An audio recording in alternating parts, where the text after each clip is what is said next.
Last week, BC announced it would decriminalize possession of small amounts of hard drugs, opioids, including heroin, morphine, and fentanyl, crack and powder cocaine, meth, and ecstasy.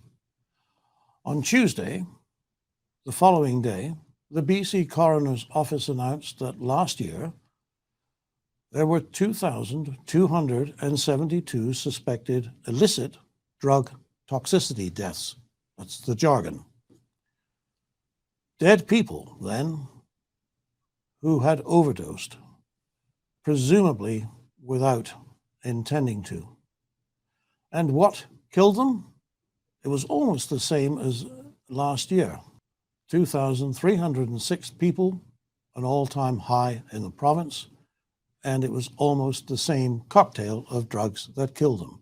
Included among the toxic drugs were opioids, including heroin and fentanyl, cocaine, meth, and ecstasy. Are you getting this? That's all the same stuff. In BC, about 6 people a day are dying because they overdosed on, say it with me, opioids, meth, ecstasy, and the rest.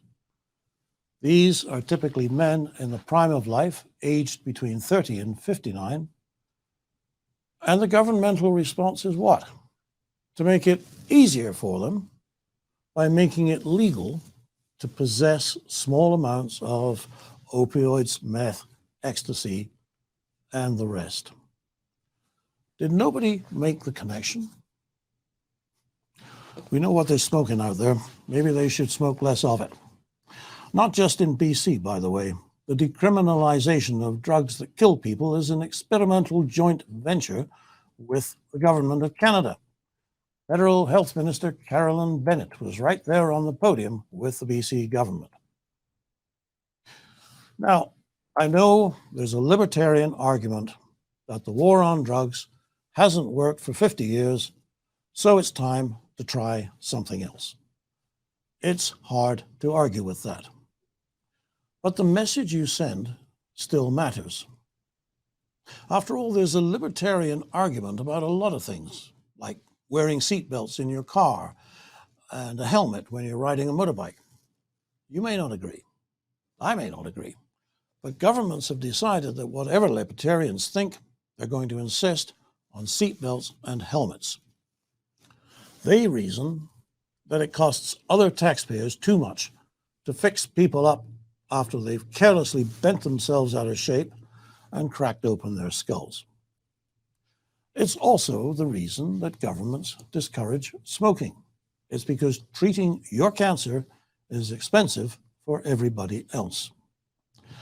And so, notwithstanding the old falsehood that you can't legislate morality, even in free Western countries like Canada, governments signal what they think is correct behavior, and a lot of people have changed their minds in 60 years and think it's the way things should be.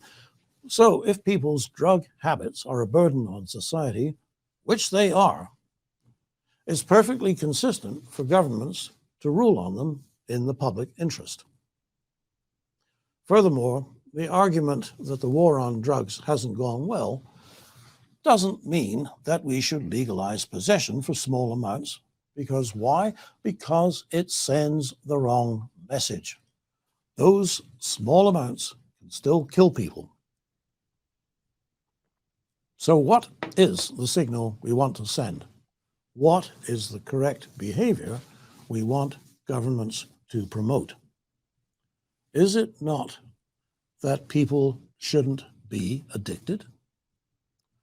The addicts would be with you on that. Ask any addict you know if they would recommend dependency to a friend.